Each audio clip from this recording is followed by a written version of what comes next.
Now throughout the season we have to keep a very close watch on our crops. We're in the orchards every day watching out for things, doing little bits of pruning. Most of our pruning is done in the winter time. We spend 3 or 4 months in the orchards pruning in the winter, and then harvest starts in September.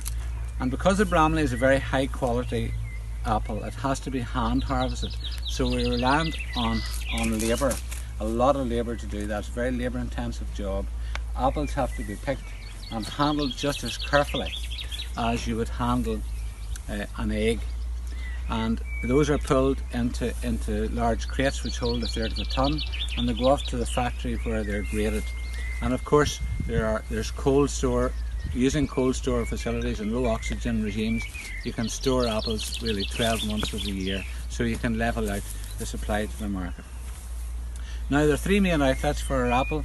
Our top quality Bramley will be graded and packed for the supermarket shelf. It'll go into small packs or trays. That represents actually only about 10% of the total volume. 40% of the volume goes into pie filling. So if an apple even has a slight bit of blemish on it, they can still peel it and make it into a pie filling.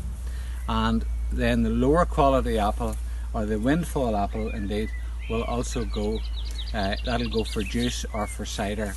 So a lot of juice apples go down to Tipperary where they're made into cider, and a lot of golden delicious apples go to Donegal where they're used to make a base juice. This tree beside me is actually golden delicious.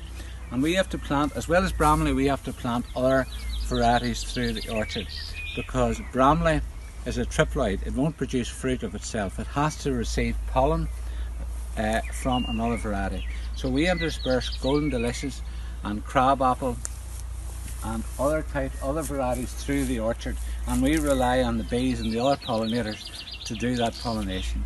So it's a very critical time of year for us. One night's frost and the crop can simply be wiped out. So the ultimate aim is to produce a high quality product, because Bramley has that recognition as being the #1 cooking apple. And of course the apples out of Armagh have a unique flavour, and they're greatly prized by the catering trade.